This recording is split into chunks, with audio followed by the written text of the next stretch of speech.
Brysan Duvall, one of my new co-hosts, joining me this afternoon.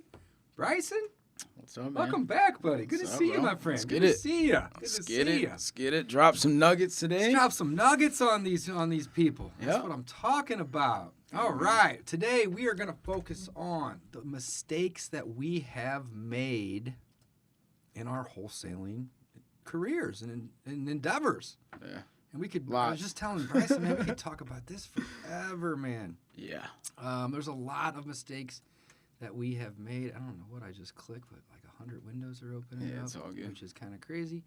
So we got to get this thing cleaned up a little here. There we go. All right. Yeah, man, I don't even know where to start. I got a couple of things that I definitely want to cover, but let's jump in. I just thought about like 100 as we started to say that. I'm like, wait a second. I just thought about 3 that I forgot about. Like giving lock boxes to just everyone. Yeah, well, let's make a list here as we go. But yeah, one of the biggest things, and I think is, I actually went live with my buddy Claudio earlier today. We mentioned that, as beginners or people that are struggling to get traction, a lot of that has to do with stopping and starting. Like going in, going hard, not seeing results, and you're stopping and pivoting. You know what I mean? So are you talking about specifically in the marketing, or just everything? Yeah, I mean, really in the beginning, it's all marketing, though. Right. Like, it's, so it's like you're stopping, you're starting, you aren't getting deals, you're not getting the lead flow, but it's my buddy, I have another buddy in the Atlanta market, and he was like, yeah, you stop marketing, and then, like, you take a break or you do something else, and it's like you just restart the sales cycle all over again, Because it's like those leads that were warm are just back to cold now. They don't remember you. You didn't even build rapport on what did you hit them on a cold text or a cold call? Then you don't market to them, or you're not really following up with them consistently. You call them back. They've already talked to so many people. It's a cold lead again. Right. So a sales cycle just starts from the beginning. Cold call over again. You spent all that money marketing. And really, now in retrospect is like, just a lead in the podio. I just take that as a win. Yeah, like, me too. Boom, pipeline's built. Cool, that may be 6 months. That may be 7 months. That may be 10 months. That may be a year. Right. But that's it. I got somebody in my pipeline. It doesn't matter if I call them and, we see people closing deals on Instagram or on all this stuff on social media over the phone, and that's great, but that doesn't happen most of the time. Right. Most of the time you have to have FaceTime with the seller. Yeah, so Brysan, we do 5 to 10 deals a month. Not all of them are big deals. Right. So a lot of these are little tiny deals. I'm not trying to bloat about that. Like, it is what it is, and the average deal we do is about 4 to 6 months. Yeah. So just getting the lead into Podio is half or not even to Podio, into any of your CRMs. Right. I just use Podio, right. That's what you're using, of course. Yep. I use it as well amongst about 5 others, which I'm trying to consolidate. But but yeah, getting the lead into the system is really just the beginning. Yeah. It's following up and it's making those offers. So starting and stopping with the marketing and really just anything. I think is a mistake I've made as well. One of the things to kind of build on this topic right here is Mike and I always are wanting to try to do some sort of automation in our business. Okay. And there is a lot of downside to trying to over-automate. Mm-hmm. We call it like getting into a rabbit hole. Yeah. Like we'll be like, oh, we should be able to automate this. We may spend a whole week on it, and it may work, it may not.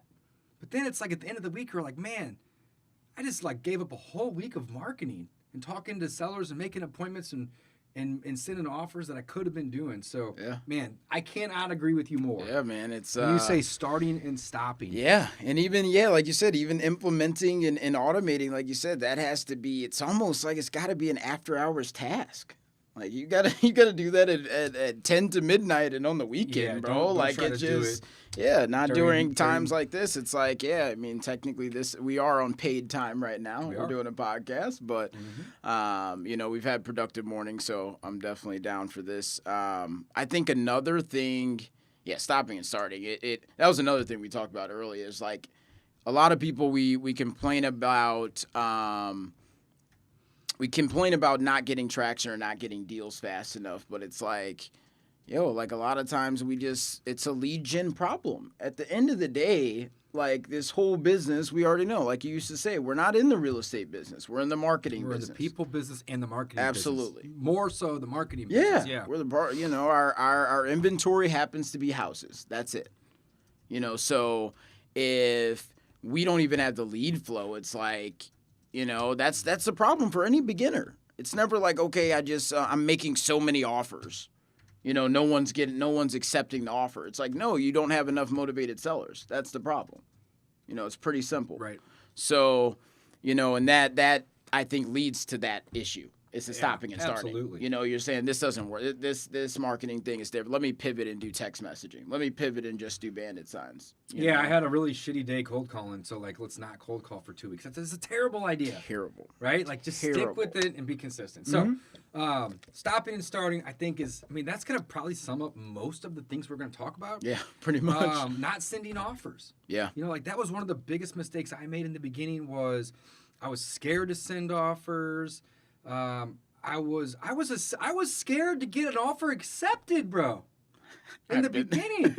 But it's just like It's like, oh my God, like what do I do now? You know? And it's like that's like you're like 3/4 of the way through a deal at that point. Yeah.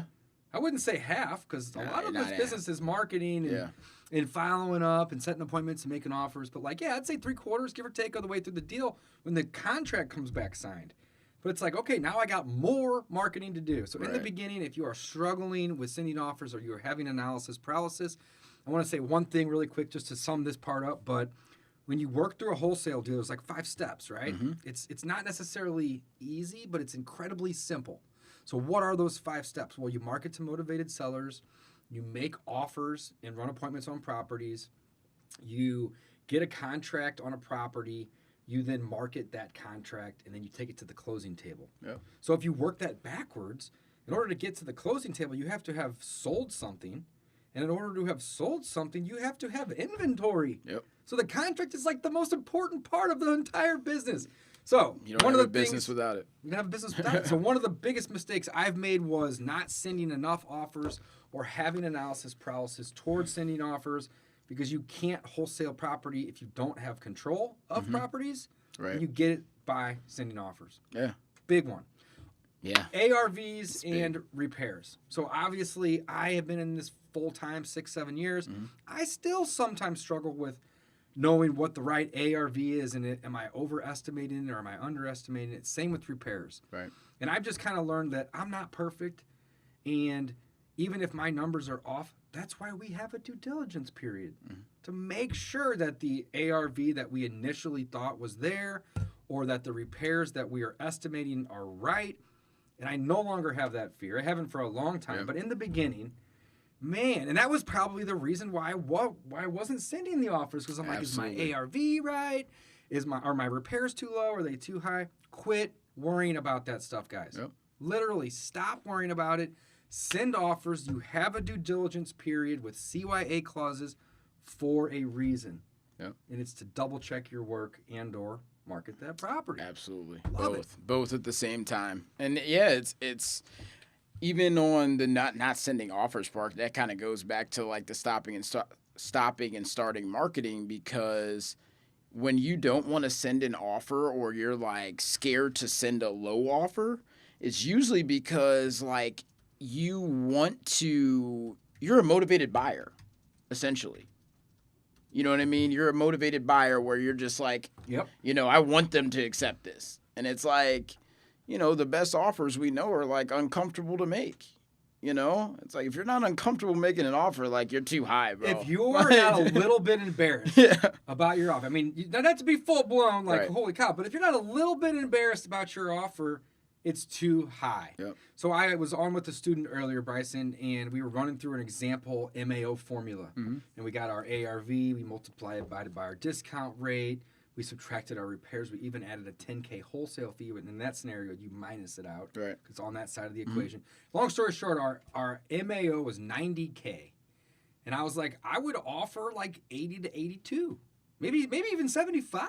Like, go low. But You never want to start with your MAO. So I think that's another thing we could add on the list of mistakes that we've made is never start with MAO because it is so hard to get a seller to come down once you've made them an offer. But if you come in really low, and I call it anchoring, like anchor really low. Absolutely, price anchor. Yeah, price anchor. Anchor really low. And then you're always going to have the ability to come up over time. Right. But if you don't, if you go in too high in the beginning, you're shooting yourself in the foot. Yeah. So never start with your MAO, and that's your maximum allowable offer. Know that that's where you have to end. And my example with my student was, if your MAO is 90 and you go at 80, right? Your MAO is 90. That's the most you can pay. But you don't ever lead with that number.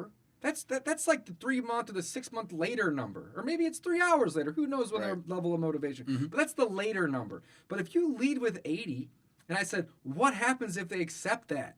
And he's like, boom, my wholesale fee went from 10 to 20 grand. I'm like, boom. Exactly. So you always want to go in low. And it's okay to be a little embarrassed. I'm embarrassed all the time. Right. Oh, I don't care. Like, just screw it. Absolutely. Right? Next. So I want to talk about a couple of these because we could literally talk for days about all the mistakes that we've made.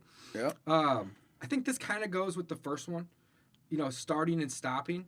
But I refer to 3 pillars. I don't know if you've heard me talk about this, Bryson. If you guys have listened to the show or watched, I've done a couple episodes recently on the 3 pillars. But I think that there's 3 things in wholesaling that are what I consider the money-making activities. Absolutely. Wholesale. Marketing. Right.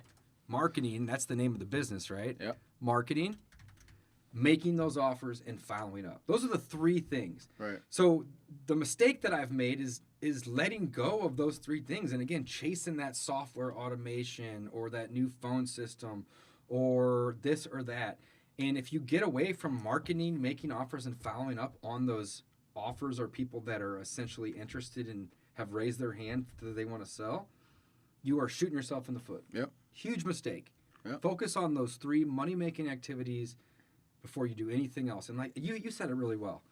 If you want to do that extra stuff, do it on the off hours. Do it in the evening when you're sitting on the couch, like it's maybe too late to call somebody at 10 o'clock at night. Absolutely. Focus on automations and systems and stuff like that.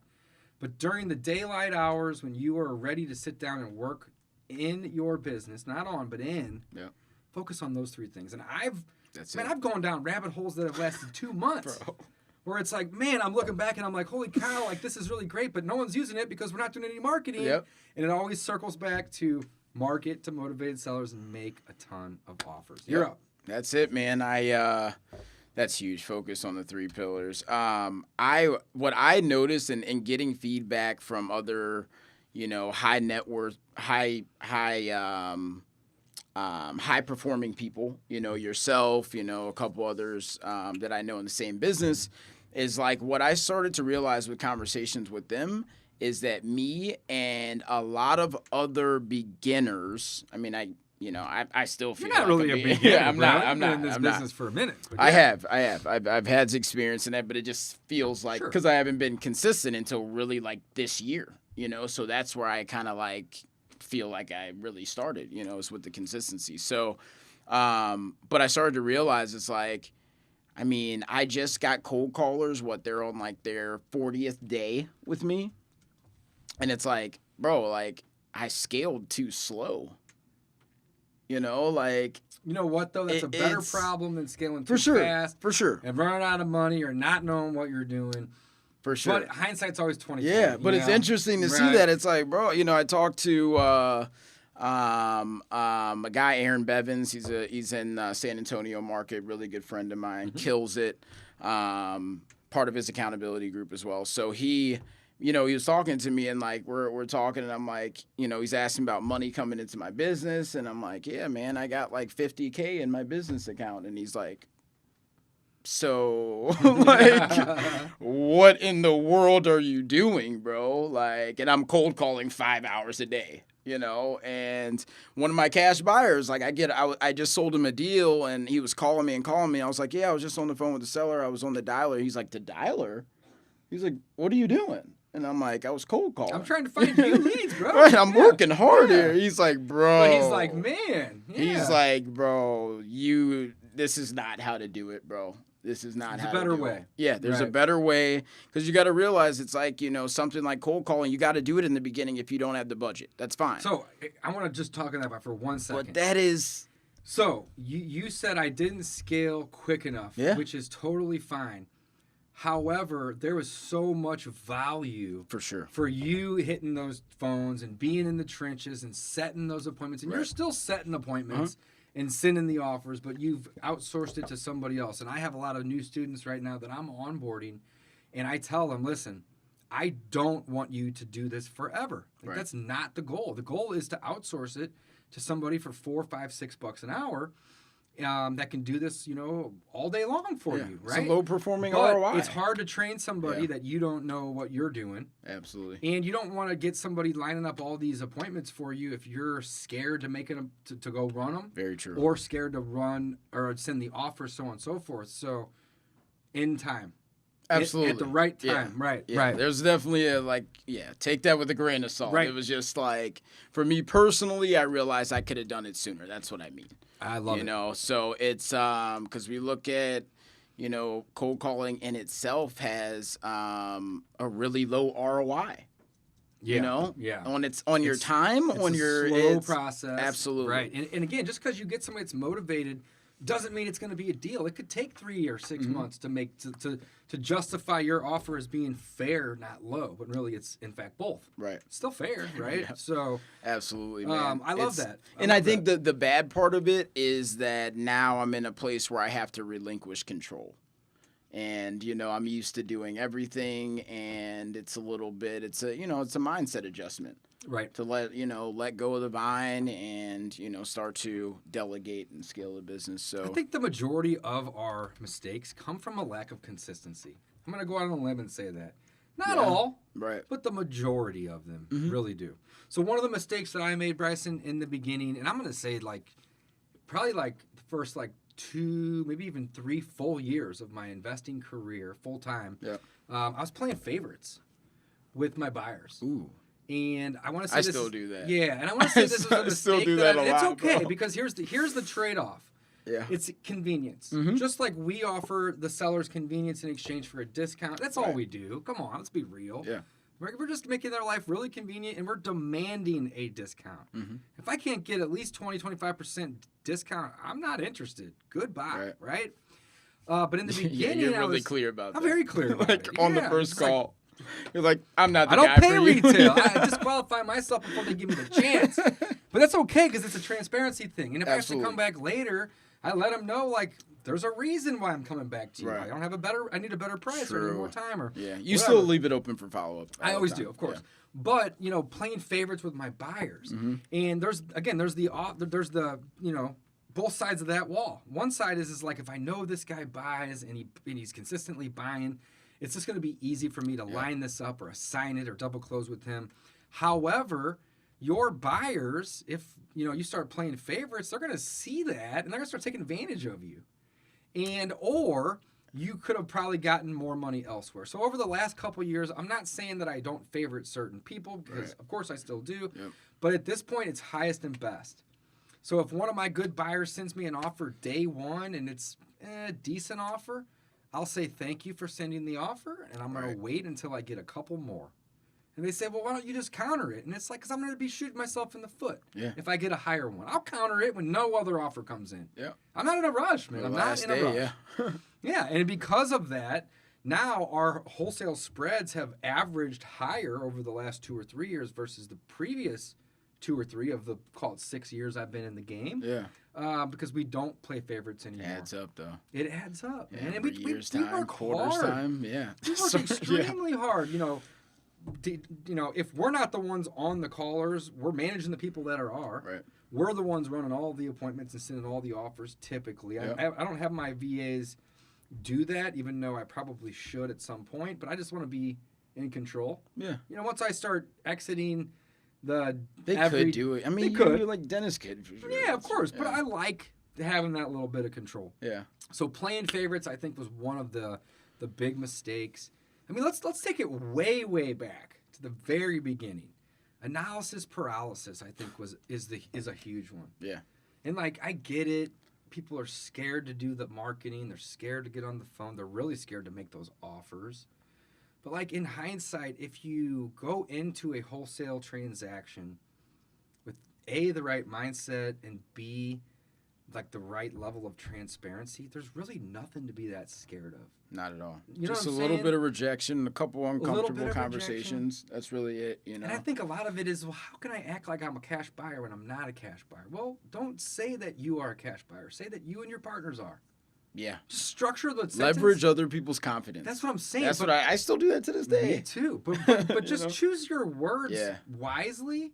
And like in the beginning, this is a good point. In the beginning, man, I used to hate calling a seller and being like, sorry, but I can't close on the date that we agreed because I wasn't able to find a partner or whatever reason. And now it's like, if I have to make that call, it's like I have zero remorse or anxiety because I've lined it up from the beginning to say, listen, I buy a lot of houses, and because of that, I have to bring a partner in on every single one. Mm-hmm. So my purchase contract that I'm sending you or that you've signed is contingent on me finding a partner. Right. And I'm so transparent about that. Absolutely. So later when I have to make those calls, which is rare, but it happens, you know. Yeah. But I just say, listen, I told you from the get-go, I need a partner. I wasn't able to find one. However, I'm not going away unless you want me to. Yeah. I'm still working for you. Yeah, ball's in your court. Ball's in your court. So I either need more time or I need a better price, and hopefully both. Right. A little bit of both. Hopefully both. And I've done that 3, 4, 5 times. Or I've gone back to the seller, hey, I need another couple grand, or I need another 2 weeks. But again, I don't have that remorse of calling them or even that anxiety because I've done it the right way from the beginning. I'm not misleading or hiding information from people. I don't say I'm a wholesaler, let's be honest. But at the same time, I say I need a partner. Yeah. Period. So if I can't find one, I say I close only with private money or something that lets them know that I'm not alone on this. Right. You know, so more transparent you are, just like you said, it saves your ass in the end. Right. Really, it does. So one of the mistakes that I've made, not necessarily specific to wholesaling, but like flipping and rental property, is over rehabbing. And, you know, if you're just a wholesaler, you won't have this this problem. But if you do decide to become a landlord or want to do some fix and flips, over rehabbing is one of the biggest mistakes that I think I've made in my investing career, if I was to like go big picture. Because when you over rehab a property, you're not necessarily increasing the ARV. Mm-hmm. It's very diminishing returns. Yep. Once you hit your ARV, you know, because if everyone sees that a house in the neighborhood sells for $175 a square foot, and you're asking $225 a foot, A, it might not appraise. Yeah. B, you know, it's like, well, I could go next door and get one for $175 a foot. You know, so I think that's probably one of the biggest mistakes that I've made to date is over rehabbing. And that'll cost a lot. I don't want to say anything negative about my business partner, Bill, because that's not my intent. Yeah. But I will say this, that guy surprises and impresses me every week because he is the anti-over rehabber. Mm-hmm. He's like, oh, shit, it looks fine. Yeah. Leave it. And I'm like, no, you got to come over here and put some mulch down or trim this tree or, man, like this trim is. And he's like, don't worry about it, man. It's fine. It's fine. Yeah. And guess what ends up happening every single time? They sell. He knows. Yeah. Right. And it's OG in the game. OG in the game. And I keep telling myself, man, like, I'm embarrassed to, like, put this on the market and, like, it needs countertops still or something crazy. And he's like, don't worry about it, man.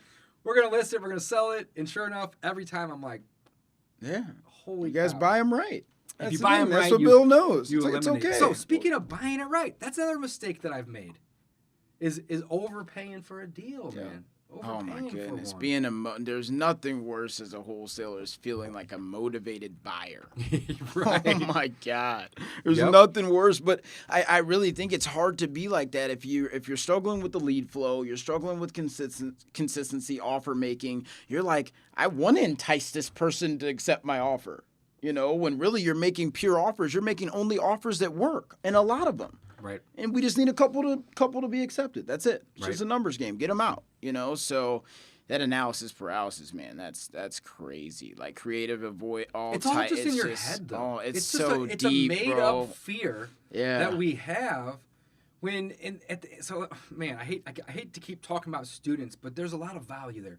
So one of my students got a property under contract. It was in Baton Rouge. His name's Jamal, great guy. And on our call last Thursday, he was like, man, he was like, I overpaid for this. The seller told me never to contact him again. Like that didn't necessarily end the best, but he was like, but that was the best lesson I've learned to date. Amen. He's like, because I was scared to send the contract, and you were like, just do it, man. What's the worst that can happen? The worst that's going to happen is you're going to piss somebody off. So what? Yep. Your goal is to help them. Yep. So either you didn't go into this with the right mindset of I'm trying to help you, or you have a little bit to learn about the transparency. And he was like, Dave, he was like, I could tell you were kind of getting frustrated with me calling, asking you a million questions. Yep. And I'm like, yeah, because you keep worrying about the what ifs. And that was one of my biggest struggles in the beginning when I hired my coach 5-6 years ago was, well, what if they do this? What if they do that? And he literally at the time was like, you are not allowed to ask me any more questions. Yeah, and for a coach to tell that to a student, it's like, whoa, like take a step back. Yeah. And he was like, until you have a property under contract, then you can call me and ask me a million questions. That's it. But guess what I did over the next 2 weeks? I quit worrying about those what ifs. And I was like, F it. Yeah. I was going to start sending contracts to anybody and everybody that raises their hand to say that they're interested. Everybody gets an offer. I think, man, because so many people will message me, they have a property they're interested in. Maybe they're interested in terms, all this stuff. And I'm like, you're analyzing the deal before it's even a deal. Like, we haven't even talked to the person. Like, do you know?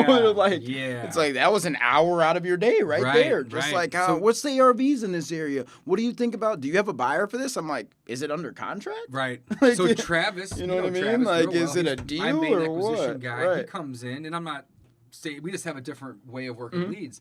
But he always wants to kind of review it, and I'm like, always before. I'm like, no, call them up. Yeah. We'll review it whenever it's ringing or whenever they're on the phone. Because you don't even know they're going to answer. You don't even know they're going to answer. You went through or prop stream, all this and again, shit. there's no right or wrong way. Yeah. I'm just the one. No, that's wrong. That's a wrong way. No, I will not co-sign that. But I'm with you though. It's wrong. But it's You're wasting time. Get them on the phone. Get them on the phone because their motivation may have changed for the worse, but it also may have changed for the better. Where it could be like, I am so glad you called me. Right. You said you were going to send me a contract on Tuesday. I haven't got it yet. Well, it's like, check your spam, or maybe I didn't send it. Maybe I need to. So, yeah, man. I love that. It's just, people, so many things like, where do you start? Who do I look at? Who do I find on YouTube? I'm like, bro, any of them. Right. If you follow directions, I could recommend 1,000 of them that I don't know. Who just go on there. If they're telling about marketing, cold calling, cool. Pick one and go for it. Love it. Whatever matches your budget, So over rehabbing was one of them. Overpaying for a property, which I still do, guys. It still happens. Like I don't want anyone to think that just because someone has a little bit more experience, we all still have to renegotiate sometimes, or we overlook something, or we didn't realize something about the area. Things like in St. Louis, like Coldwater Creek, weird things that impact property values. Flood zones. You're like, oh shit, I didn't even check that. I didn't even realize this place was in a flood zone or whatever it may be. So it happens, but just being strategic about, not placing yourself in that position if you can avoid it, Right. I think in the beginning, and then this goes a little bit with lack of consistency and analysis paralysis, but when it comes to marketing, there's 50 plus ways. I built a mind map actually on it. 50 plus ways to find motivated sellers. Yep. And all of them work. Mm-hmm. And in the beginning, I was like, well, I'm going to go out on, Tuesdays and Thursdays, and I'm going to put bandit signs out, and I'm going to call for, an hour or two on Mondays and Wednesdays, and I'm going to do a little bit of direct mail. And that was one of the mistakes that I made, is I was trying to do too many things. And then what ends up happening is I may be consistent for a week or two, but then I fall off, and I'm like, and then all of a sudden it becomes very overwhelming. I haven't done any marketing for 4 or 5 days, and I really should go out and do this, but I should do that. And my 2 cents is marketing is simple. You just got to do it. So keep it consistent, keep it simple. Start with one thing. Go deep. Go deep. Yep. Don't go wide. Go deep. Don't try to do 4 or 5 things. Do one. So right now, and I've done all of them. You've done probably most of them too. I've done them all. I've done radio ads. I've done bandit signs. I'm doing cold calling and cold texting right now. I've done hundreds of thousands of dollars worth of direct mail over my last 5-6 years. And, you know, typically we try to focus in on 2 or 3, even though there's 50 different ways. Yeah. 2 or 3. So right now we're doing cold calling and cold texting very, very, very hard. I have some radio ads that play from time to time. They kind of cycle on and off, and that's it. Yeah. I'm not trying to go out and do bandit signs. And there's nothing wrong with that. If that's what you want to do, just do it and do it well. So I think that... I would do it if I actually might do that. Little street team of bandit signs out there. Or driving for dollars. Again, there's so many different ways to go about finding these leads. Yeah. Just don't feel like that you need to learn them all. And that was one of the things I struggled with in the beginning was, you know, I need to be doing 3 or 4 of these things a week. Well, if you're good and consistent, that's great. But it's hard to be consistent when you're new. Yeah. So just scheduling pick it, one. all that. Yeah. Like I would go as far as say, don't even do 2. Pick one. I think so, bro. Start there, go deep like you said, and guess what? Just Once you one. get the consistency down, then you can add the second one, or you can outsource that first one to go. Or supplement it. Supplement, just, you know, right? But whatever just you don't hit try- on the calling, you could text something simple Yeah, instead this of business like is simple. Just Yeah, don't, man. and that's the problem. People are complicated. super complicated. Super complicated. I am myself. Me too. Sometimes I wake up and I'm like, I don't want to do any of this. I get it, right? Right. But the business is simple. It's so simple. Find a seller that's motivated. Send them an offer. Get control. Go run the appointment. You may have done that before or after the offer. Doesn't matter. Yep. Get the photos. Now take those photos to the internet, your phone or your computer, and put them online and market this property for sale. Find your buyer, connect the buyer and the seller at a title company, and you get paid. That's it. That's the whole business. And people, including me, I'm part of it, I get it. Yeah. We complicate things. I mean, I still get analysis paralysis about some other marketing that I'm going to try to do or whatever. I'm like, should I do this? I analyze it versus the current situation. What's the potential ROI if I change it? And I'm like, bro, like, you know, either you're going to, like, do you want to experiment with it and find out or what's going on? So it's a different thing, but it's the same type of avoidance in a way, you know, so... So here, real quick, let's talk about a couple questions. We got to wrap up here in a couple minutes. Jamie Buck said, tips about learning your market better and the best list to pull. I live in ATL. So I'm on board a student that lives in Atlanta right now. And the best list to pull in any market is going to be high equity absentees and or vacants. And a lot of times a high equity absentee is a vacant property. Not always, but it typically is, right? A lot of times. And, you know, Mike and I bought 100 houses last year. Bryson, you've done like 40 or 50 wholesales at this point, too. You know, 75% of the houses I buy are vacant. Literally. Yeah. I mean, would you agree? Maybe a little lower than that? Like maybe 65 to 70%. But aren't the majority? A lot of them, Aren't the majority? I'd say about, at least 60%. 51%. Let's say. Okay, let's go with 51. The majority. Yeah, but it's vacant. the majority. Right. Yeah. So Absolutely. if you are new and you are like, do not have analysis paralysis on this, okay? Any list you get is better than no list. Yes. You cannot disagree with me on that. Absolutely. Period. So, Jamie, I don't know you. You seem like a great person. But if you don't have a list, get one. Today. You're going to be doing better than you were. Yeah. Because you have something. So what's my go-to list? High equity absentees or vacants. Yeah. Period. Tips on Start there. learning your market better, connect with other investors. Yeah. You know, see you're a landlord, so what do landlords buy here? You know, go to meetups, go to your online investment groups, ask the questions. I don't know, like our investment group here in St. Louis is really valuable as far as selling a deal or asking a question. You know what I mean? If you ask a genuine question, people that with experience and that have guidance around that will absolutely, you know, answer it or, you know, help you figure it out. So I'm guessing Atlanta's probably has some decent Facebook groups you can be involved in or meetups. Go to a meetup, see what exactly a fix and flipper needs. You know, where are they buying? What's talk to realtors and say what areas are like changing. I'm an investor. They're gonna think that you're gonna use them. You may not ever contact them again.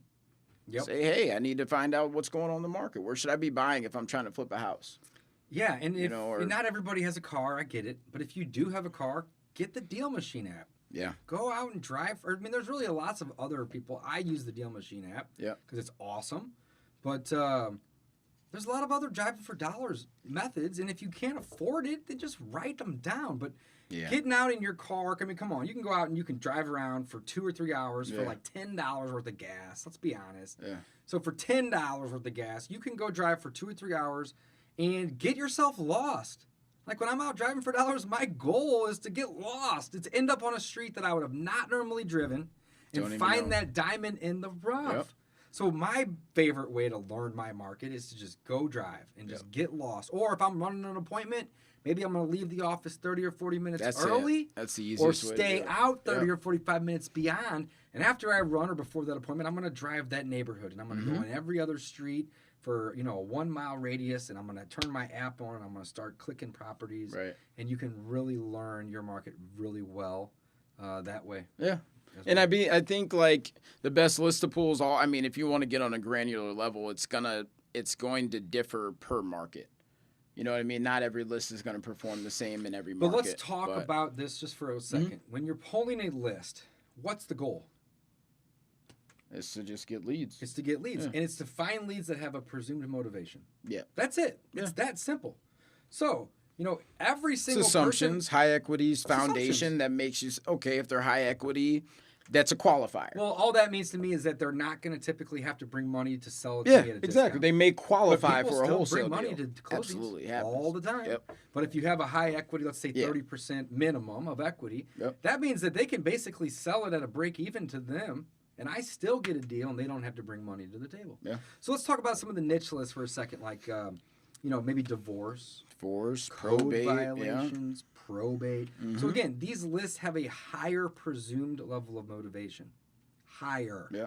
But it doesn't mean it's guaranteed to be a deal. Amplifiers. Right? So exactly. I love it. Great word. But sometimes these lists are hard to come by. They're smaller niche lists. Right. So again, I'm not saying don't market to those lists. We have tremendous luck and success, I should say, not luck, success. For sure. Marketing to these niche lists. But I find myself going back to these vacants and these high equity absentees over and over and over and over again because that's the low-hanging fruit. Yeah, it's low-hanging fruit, but I see both sides of it because it's like if I don't have money and maybe I have a little bit more time, like maybe it's worth my time going down to the courthouse and getting really niche, getting things that it's less, but I also have less capacity than us. They don't have some. I'm not speaking for her. I don't know what her situation is, but a lot of people don't have the capacity to dial that many people because of their time constraints, their job. So it's like I'd much rather get off of work and go, tackle some people that show up on probate and code violations. Right. So obviously it's a little bit more of an upfront time commitment to find that type of data or pay for it. If you're paying for it, you're paying more than list source for that data anyway. Right. So it's like, but it may be worth the time just to, go niche. Go niche. Guys, we're going to wrap this episode up, but I want to thank you for listening and watching. This has been all about mistakes that we've made in our wholesaling endeavors and journey and career that we've partaken over the last couple years to maybe going on maybe about 6 years at this point. I'm looking at the list. I was taking notes here, while we were starting, and all of this really comes to two things, man. It's avoiding analysis paralysis, and it's just being consistent. Yeah. All right. So consistency is not something I can teach somebody. It's something they have to have in them. But the analysis develop. Good thing is it can be developed. Absolutely. I think that's the blessing of all this, that it can be developed. But the analysis paralysis part of it, that's an internal fear, guys. Yeah. So educate yourself on, ways to prevent having that fear. My best piece of advice would just be transparent. Tell the buyer that you are a cash buyer with the help of your partners. Yeah, seller. It's not the seller, I mean.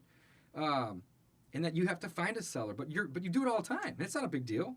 Right. Find a seller for 100 deals last year. I can do 100 more. Absolutely. No problem. I need some time. I need my inspection period. And for whatever reason, if I'm unable to find a buyer, then I'm going to let you know. Yep. And oftentimes when you send a contract to somebody and they sign it, even them knowing that, it's sold in their head. They signed it, it's sold. Mm-hmm. So if you have to go back. Yeah, it's sold. Yeah, and it They asks don't for a little want bit to. more time or a little bit less money in terms of the offer, they typically aren't going to push back that much. They're going to be like, that much. because they want to sell it. Yeah, they don't want to start this whole process over again. That's the goal, or guys. go get a letter out of that they got in direct mail and call that guy and restart all this. So, That's but right. you just to add one thing, the analysis paralysis, the not starting, that fear, like I think a lot of it is like it really is like for me, it was like a personal development thing. Like a lot of people come into this business and jump off into entrepreneurship, and it's like, yo, like a lot of us need growth in our mindset. You know what I mean? Really like looking at ourselves and like, you know, whether that's through books, audio, surrounding yourself with an accountability group, people that are maybe around your thing, taking around your status in the business that are taking action. REIAs. You know, just being in the environment, saying, wow, this guy's actually like all he's doing is making offers and you know what I mean? It does something to your psyche and may be able to at least help you push past those like initial fears to take action. So main takeaway, guys, don't be afraid to make mistakes. Mistakes are part of the success formula. What is the success formula? Fail plus fail plus fail plus fail plus fail equals succeed. Right. You got to try things. Yeah, You try, have to be fail, okay adjust. you have to be okay with, you know, little setbacks or little failures. So don't be afraid to try things. And, you know, if it doesn't work out, you didn't necessarily fail. That's really the wrong word. Mm-hmm. It's just you've learned a way not to do something, you know, or maybe a way that's not the most efficient. So you just got to get out there. You got to try. Jamie also said, how do I become one of your students? Jamie, myself and Bryson are both real estate coaches. We specialize in wholesaling. I would send you to freewholesalecourse.com. And literally, I'm going to give you a free course to go take first. And if you like the course or you want more information about it, at the bottom of that course, there is a place where you can book a call with our team, and we will happily sit down and figure out what your needs are and figure out, you know, if we're able to help you. And we turn a lot of students away that either don't have the mindset or for whatever reason. But again, we want you to go there and learn about this business, what it consists of, and that's going to be the best place to start. freewholesalecourse.com. Start there. And Bryson, awesome episode. Yeah, it was. I enjoyed Guys, it. don't be afraid to make mistakes. Bryson and I, we still make mistakes Every day. but we're doing deals and we're making money, and it's fun at this point. It is. It's really always fun. It it's is, more man. fun when you get Yeah. checks to cash. Right. I got a check over here for like $5,000 I'm getting ready to take to the bank. Boom. So I get it. It's fun. But again, don't be afraid to make those mistakes, guys. Thanks for listening. Thanks for watching. Signing off. Yep.